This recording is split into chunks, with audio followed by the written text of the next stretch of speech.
وَلَقَدْ أَوْحَيْنَا إِلَىٰ مُوسَىٰ نَصْرِ بِعِبَادِي فَاضْرِبْ لَهُمْ طَرِيقًا فِي الْبَحْرِ يَبَسًا، اور ہم نے موسیٰ کو وحی کر دی تھی کہ اے موسیٰ میرے بندوں کو لے کر راتوں رات نکل جاؤ. ایک رات کا وقت مقرر کیا کہ تمام اسرائیلی یہ جب سوئے ہوئے ہوں قبطی یہ اپنے اپنے گھروں سے نکلیں اس کے لیے، اور وہ جلدی سے نکل کر اور مشرق کی طرف صحرائے سینا کی طرف سفر کرنا شروع کر دیں. نصر بعبادی فضرب لہم طریقا فی البحر، اور ان کے لیے ایک راستہ بناؤ سمندر میں کہ جو سوکھ جائے، سوکھا ہوا راستہ وہ بناؤ. لا تخاف درکن، تمہیں نہ خطرہ ہوگا اس کا کہ کوئی تمہیں آ پکڑے گا، ولا تخشا، نہ تمہیں ڈوبنے کا کوئی اندیشہ ہوگا. فاتبعہم فرعون بجنودہ، تو پھر اب فرعون نے ان کا تعاقب کیا، پیچھا کیا اپنے لشکروں کے ساتھ. فغشیہم من الیم ما غشیہم، تو ڈھانپ لیا سمندر میں سے جس چیز نے انہیں ڈھانپ لیا. یعنی جب حضرت موسیٰ نے عصا مارا سمندر پر، سمندر پھٹ گیا.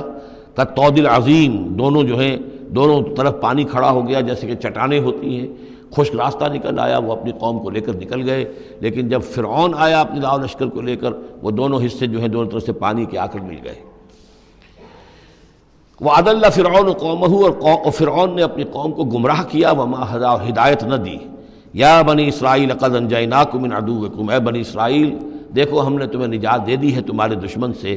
وَوَعَدْنَاكُمْ جانب طور الایمن، اور پھر ہم نے تمہیں بلایا ایک وقت معین پر پہاڑ طور کے داہنی جانب، وہی اسی طرف جہاں پر کہ ان کو پہلے جو نبوت ملی تھی حضرت موسیٰ علیہ السلام کو.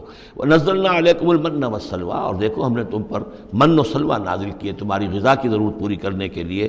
کُلُوا مِن طَیِّبَاتِ مَا رَزَقْنَاکُمْ، کھاؤ ان پاکیزہ چیزوں میں سے جو ہم نے تمہیں دی ہیں. وَلَا تَطْغَوْا فِیہِ، اور اس میں زیادتی نہ کرو. اس میں زیادتی یہ بھی تھی کہ اس کی ناقدری کی انہوں نے کچھ عرصے کے بعد. زیادتی یہ بھی تھی کہ اسے وہ سینت کر رکھتے تھے اس اندیشے سے کہ شاید کل کو نہ آئے، تو گویا کہ اللہ پر توکل کے معاملے میں کمی ہو رہی تھی.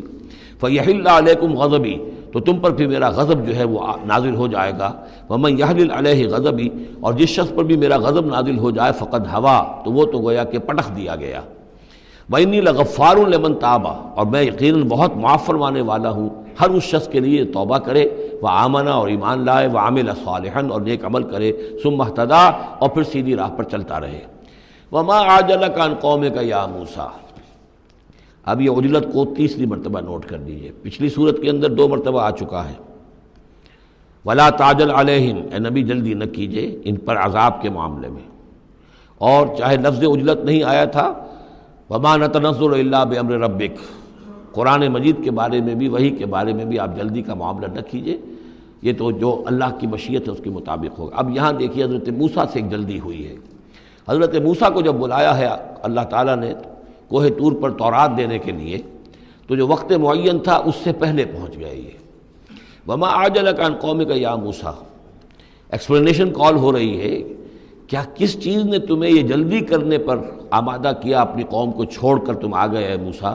قال هم اولئک علی اثری، حضرت موسیٰ نے عرض کیا پروردگار وہ بھی بس میرے پیچھے پیچھے آ ہی رہے ہیں، چل ہی رہے ہیں. ہو سکتا ہے کہ اپنی قوم جو ابھی قافلہ آ رہا تھا 6 لاکھ کا قافلہ، اسے ذرا پیچھے چھوڑ کر اور ذرا تیزی کے ساتھ منزل کرتے ہوئے شوق میں لقائے رب میں، اللہ تعالیٰ سے ملاقات ہے، مکالمہ ہوگا، مخاطبہ ہوگا، اس میں کافی وقت پہلے پہنچ گئے. ہم اولئک علی اثری، وہ بھی چلے آ رہے ہیں، وہ بھی پہنچنے والے ہوں گے پروردگار. وعجلت الیک رب لترضی، اور پروردگار میں تو جلدی کر کے آیا تھا کہ تو راضی ہو جائے. تو میرا شوق دیکھ، میرا اشتیاق دیکھ. مجھے تو شاباش ملنی چاہیے تھی کہ میں اپنے شوق لقاء کی وجہ سے تجھ سے گفتگو ملاقات کا مجھے اتنا شوق تھا کہ میں پہلے پہنچ گیا. یہ لینے کے دینے پڑ گئے، الٹی ایکسپلینیشن کال ہو رہی ہے. وما عجلک عن قومک یا موسیٰ قال هم اولئک علی اثری وعجلت الیک رب لترضی قال فإنا قد فتنا قومک من بعدک. اگرچہ یہاں صراحت کے ساتھ الفاظ نہیں ہیں، لیکن یہ کہ انداز یہی ہے کہ تمہاری اس عجلت کی وجہ سے، عجلت پسندی کی وجہ سے تمہاری قوم کو ہم نے فتنے میں ڈال دیا ہے تمہارے بعد. فَإِنَّا فَتَنَّا قَالَ فَإِنَّا قَدْ فَتَنَّا قَوْمَكَ مِن بَعْدِكَ وَأَضَلَّهُمُ السَّامِرِيُّ، اور سامری نے انہیں گمراہ کر دیا ہے. یعنی اس میں یہ بات پنہا ہے، مضمر ہے کہ ساتھ ساتھ آتے ابھی اور تمہاری تربیت سے، تزکیے سے، تعلیم سے پوری قوم بہرہ مند ہوتی، اور ان کے اندر اور رسوخ پیدا ہوتا، اور ان کے اندر جو ہے پختگی جو ہے ان کے فہم میں پیدا ہوتی، تو شاید یہ فتنے والی بات نہ ہوتی. تم چھوڑ کر آ گئے ہو، نتیجہ یہ ہوا کہ ایک فتنہ گر شخص کو، فتنہ جو شخص کو جو ہے وہ فتنہ اٹھانے کا موقع مل گیا. اس کے بارے میں یہ بھی خیال ہے کہ یہ قبطی ہے، لیکن یہ کہ یہ ہمدرد تھا اور ملا ہوا تھا یعنی بنی اسرائیل کے ساتھ اور انہی کے ساتھ نکل آیا ہے، لیکن زیادہ خیال یہ کہ اسرائیلی ہی تھا لیکن منافق تھا۔ حضرت موسیٰ علیہ السلام سے اسے قد تھی، لیکن تھا یہ بھی اسی طریقے سے جیسے ابو عامر راہب جس کا ہم تذکرہ پڑھ آئے ہیں سورہ توبہ کے ضمن میں، کہ وہ خزرجی تھا لیکن بہت نیک، بہت عبادت گزار، پھر وہ عیسائی ہو گیا تھا، پھر رہبانیت اختیار کی تھی، لیکن یہ کہ حضور سے اسے ایسی قد ہو گئی تھی، اتنا بغض ہو گیا تھا کہ پھر وہ ساری عمر جو ہے حضور کے خلاف وہ اپنی جد و جہد کرتا رہا اور سازشیں کرتا رہا۔ تو یہ گویا کہ جو ابو عامر راہب کا معاملہ تھا اس امت مسلمہ موجودہ میں، امت محمد میں، اسی طرح کا ایک کردار ہے یہ جو ان میں تھا اسرائیلیوں میں۔ فرجع موسیٰ الی قومہ غضبان آسفا، تو لوٹے موسیٰ اپنے قوم کی طرف اس حال میں کہ سخت غضبناک تھے اور غصے میں تھے اور سخت رنجیدہ تھے۔ قال یا قوم الم یعدکم ربکم وعدا حسنا، کہا ہے میری قوم کے لوگوں، کیا تم سے تمہارے رب نے اچھا وعدہ نہیں کیا تھا؟ میں گیا تھا کہ تورات لے کر آؤں گا، ہدایت لے کر آؤں گا، اللہ کا وعدہ تھا کہ وہ تمہیں کتاب دے گا۔ افتال علیکم العہد، کیا یہ جو وقت ہے تم پر بڑا شاخ گزر گیا، بہت طویل یہ مدت ہو گئی تم پر؟ ام اردتم ان یحل علیکم غضب، یا یہ کہ تم یہ چاہتے ہو کہ تم پر اللہ کا غضب نازل ہو من ربکم، تم نے یہ ساری حرکت اس لیے کی ہے کہ تم پر اللہ کا غضب نازل ہو۔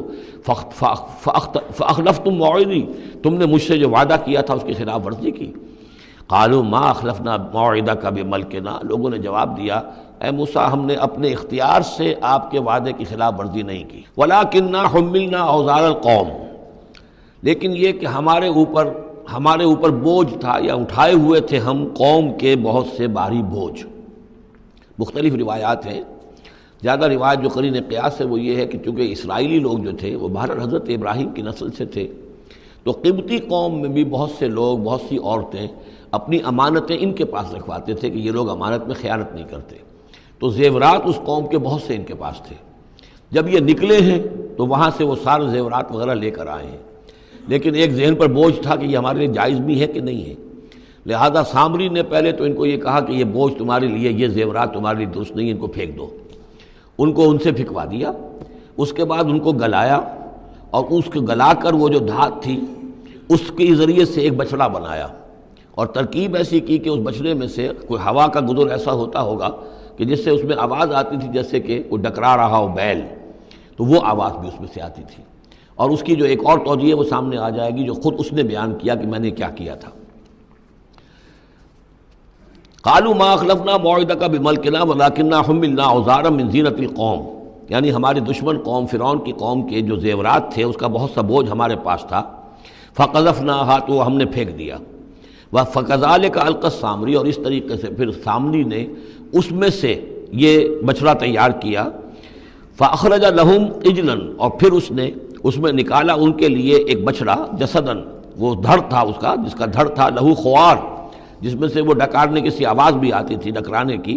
فقالوا، تو انہوں نے کہا ھذا الہکم و الہ موسیٰ، یہ ہے تمہارا رب اور موسیٰ کا رب، فنسی، تو موسیٰ تو بھول گیا، موسیٰ کو مغالطہ ہو گیا ہے، وہ گیا ہے طور پہ، تو موسیٰ کا رب تو یہ موجود ہے یہاں پر۔